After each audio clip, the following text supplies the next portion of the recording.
পুরা তো চলে আসলাম রান্না বান্না করতে। তো রান্নার ভিডিওটাই দেখায় তোমাদের, রান্না করছি।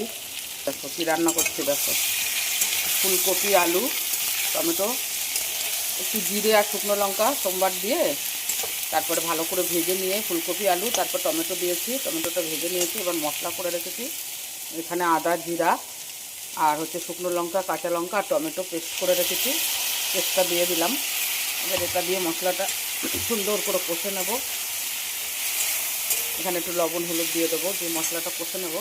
আর এই যে ট্যাংরা মাছ আছে কয় পিস, সেই ট্যাংরা মাছটা দিয়ে ঝোল করব। আর এখানে করছি দেখো উচ্ছে আলু পেঁয়াজ দিয়ে ভাজি। এই হলো আজকের মেনু। বেশি কিছু রান্না করব না, ফ্রিজে একটু আগের দিনের তরকারি আছে, সেগুলো আছে, এগুলো করবো শুধু।